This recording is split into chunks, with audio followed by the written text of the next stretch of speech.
Fracture topic के part 6.1 में हम डिस्कस करेंगे अबाउट कॉम्प्लिकेशंस ऑफ फ्रैक्चर्स। इस वीडियो में हम डिस्कस करेंगे about introduction of complications of fractures and classifications of complications of fractures which can further divide into immediate complications, early complications, late complications and other complications।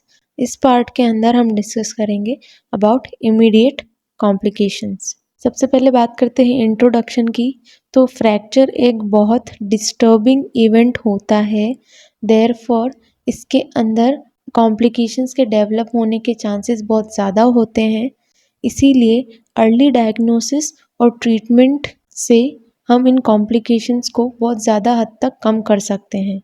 ये complications immediate भी हो सकती है, means at the time of fracture immediately complications देखने को मिलते हैं, और डिलेड भी हो सकती है, मींस कुछ समय बाद कॉम्प्लिकेशंस डेवलप होंगी। इमीडिएट कॉम्प्लिकेशंस लाइफ थ्रेटनिंग होती है और उनको अर्ली ट्रीटमेंट देना बहुत नेसेसरी होता है to prevent the life of the person, and delayed complications more morbid, means इसमें डेथ होने के चांसेस ज़्यादा होते हैं। क्लासिफिकेशन, फ्रैक्चर्स के कॉम्प्लिकेशंस को 3 ब्रॉड ग्रुप्स के अंदर क्लासीफाई किया गया है on the basis of time of their occurrence. किस टाइम पर कॉम्प्लिकेशंस डेवलप हो रही है, उस बेसिस पर कॉम्प्लिकेशंस को 3 टाइप में क्लासीफाई किया गया है। First is immediate complications. Fracture के टाइम ही अगर कॉम्प्लिकेशन डेवलप हो रहे हैं तो उन कॉम्प्लिकेशंस को इमीडिएट कॉम्प्लिकेशंस के अंदर क्लासीफाई करेंगे।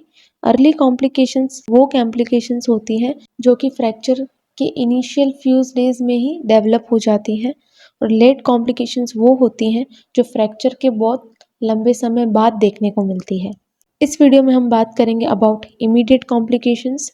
उसको भी सब क्लासीफाई किया गया है into systemic complications and local complications. Systemic complications वो कॉम्प्लिकेशंस होती है जो कि होल सिस्टम, होल बॉडी को अफेक्ट करती है, और इसके अंदर आता है हाइपोवोलेमिक शॉक। और लोकल कॉम्प्लिकेशंस वो कॉम्प्लिकेशंस होती हैं जिस पार्ट पर फ्रैक्चर हुआ है और जो अफेक्टेड पार्ट है उसी एरिया में कॉम्प्लिकेशंस डेवलप्ड होगी लोकली। सो इसके अंदर हम पढ़ेंगे about injury to major vessels, injury to muscles and tendons, injury to joints, injury to viscera, injury to nerves. Basically fractured bone के सराउंडिंग जो स्ट्रक्चर्स हैं उनकी इंजरीज को हम इमीडिएट लोकल कॉम्प्लिकेशंस के अंदर क्लासीफाई कर सकते हैं। फर्स्ट हम बात करेंगे अबाउट इमीडिएट सिस्टमिक कॉम्प्लिकेशंस, जिसके अंदर आता है हाइपोवोलेमिक शॉक। ये मेजरली लॉन्ग बोन्स के फ्रैक्चर्स में, पेल्विक फ्रैक्चर्स में, रोड ट्रैफिक एक्सीडेंट्स के बाद जो मल्टी सिस्टम इंजरीज देखने को मिलती है उसके अंदर देखने को मिलता है हाइपोवोलेमिक शॉक। इसके अंदर सीवियर ब्लड लॉस देखने को मिलता है, इतना सीवियर कि लाइफ थ्रेटनिंग भी हो सकता है for the victim. Severe blood loss होने के वजह से it will result in low blood volume कम हो जाएगा, उससे वेनस रिटर्न कम हो जाएगा, कार्डियक आउटपुट कम होएगा, लीड टू लो बीपी, जिससे लो टिश्यू परफ्यूजन दिखेगा, मींस टिश्यूज को ऑक्सीजन और ब्लड सप्लाई कम होगी, जिसकी वजह से मल्टी ऑर्गन फेलियर भी देखने को मिल सकता है, और इस पूरे कंडीशन को हम बोलते हैं हाइपोवोलेमिक शॉक। हाइपोवोलेमिक शॉक के ट्रीटमेंट में डिले करना फैटल भी हो सकता है। जो ब्लीडिंग देखने को मिलती है फ्रैक्चर्स के अंदर उनका सोर्स एक्सटर्नल भी हो सकता है और इंटरनल भी हो सकता है। एक्सटर्नल हेमरेज उन ऑब्जेक्ट्स की वजह से देखने को मिलता है जो ऑब्जेक्ट्स एक्सटर्नली ब्लीडिंग करा रही है, जो कि यूजुअली कंपाउंड और ओपन फ्रैक्चर्स और पेल्विक फ्रैक्चर्स में देखने को मिलता है। इंटरनल हेमरेज मोर ऑफनली एब्डोमेन की ब्लंट इंजरीज, मीन्स वो टाइप की इंजरी जिसमें पर्सन हर्ट हुआ है बट स्किन में कोई लीजन और कट नहीं बना है। बेसिकली जो हार्ट ऑब्जेक्ट हिट करता है तब, और व्हेन अ पर्सन फॉल्स, सो उस टाइप की इंजरी के अंदर इंटरनल ब्लीडिंग देखने को मिल सकती है, फीमर एंड पेल्विक फ्रैक्चर्स के अंदर भी। एंड ऑल्सो फ्रैक्चर टॉपिक के नोट्स भी अवेलेबल है। इन नोट्स के अंदर मैंने कॉम्प्लिकेशंस के क्लिनिकल फीचर्स, इन्वेस्टिगेशंस और ट्रीटमेंट को भी ईजी लैंग्वेज में डिस्क्राइब किया है। So you can DM me on my Instagram ID, that is snapshot_learnings. for the notes. Link is in the description box. You can check it out. अब हम बात करेंगे about local immediate complications. इसके अंदर first है injury to major vessels. Blood vessels जो हैं bones के क्लोज प्रॉक्सिमिटी में प्रेजेंट होती हैं तो उनके इंजर्ड होने के चांसेस ज़्यादा होते हैं in case of fractures. For example upper limb trauma की बात करें तो सुप्राकोंडाइलर फ्रैक्चर ये ह्यूमरस का एक फ्रैक्चर होता है, उसके अंदर ब्रेकियल वेसल्स का इंजर्ड होना मोस्ट कॉमन होता है। लाइकवाइज फोरआर्म बोन्स के फ्रैक्चर के अंदर anterior interosseous artery. Also, for your kind information, notes of anatomy of upper extremity and lower extremity both are available.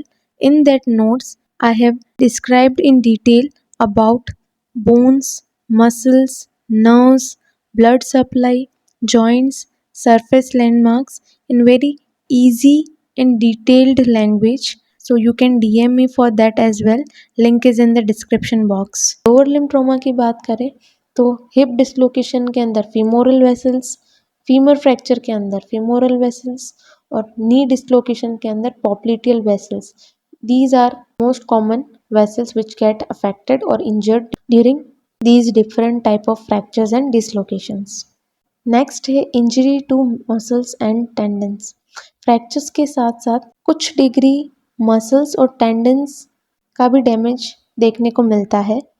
ये बेसिकली उन ऑब्जेक्ट्स की वजह से देखने को मिलता है जिनकी वजह से फ्रैक्चर्स हुए हैं और अदरवाइज फ्रैक्चर फ्रैगमेंट्स के शार्प एजेस की वजह से देखने को मिलता है।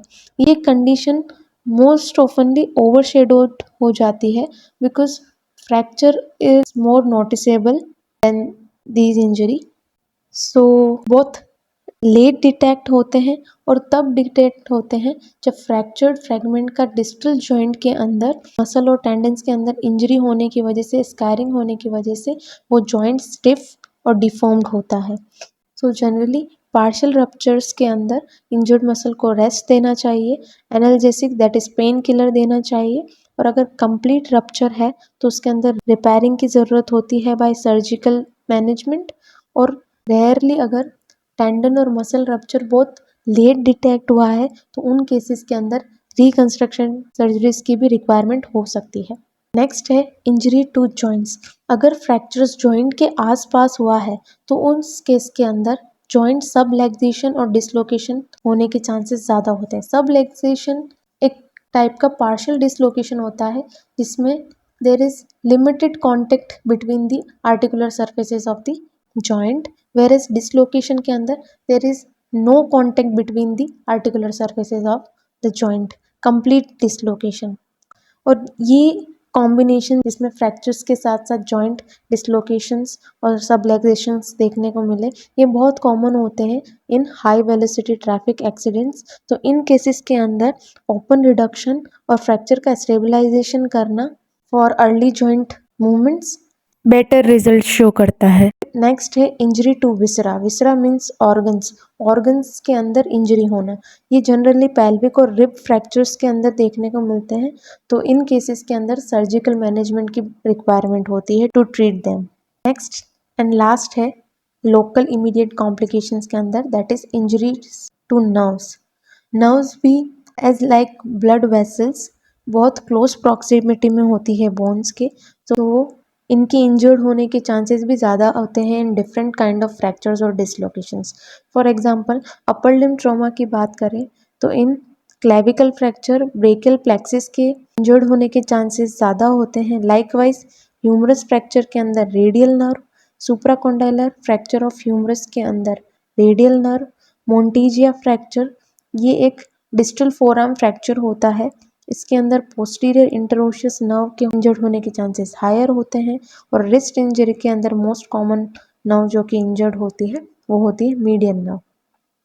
अब हम लोअर लिम्ब ट्रॉमा के अंदर बात करें तो पोस्टीरियर हिप डिसलोकेशन के अंदर शियाटिक नर्व, नी डिसलोकेशन के अंदर कॉमन पेरोनियल नर्व और फिबुला नेक फ्रैक्चर के अंदर लेटरल पोप्लिटियल नर्व के इंजर्ड होने के चांसेस ज़्यादा होता है। जनरली देखा जाए तो radial nerve most frequently damage nerve होती है इन मस्कुलोस्केलेटल इंजरीज। जनरली नर्व्स और वेसल्स एक साथ लाई करती है इन limbs so they injured together most oftenly. ये रहा आज की वीडियो के डिस्कशन का स्नैपशॉट, जिसके अंदर हमने डिस्कस किया है immediate fracture complications. Next part में हम डिस्कस करेंगे about early complications of fractures. Thank you. Also, if you want notes of these topics or any of the subjects mentioned here, you can DM me on my Instagram ID, that is snapshot_learning।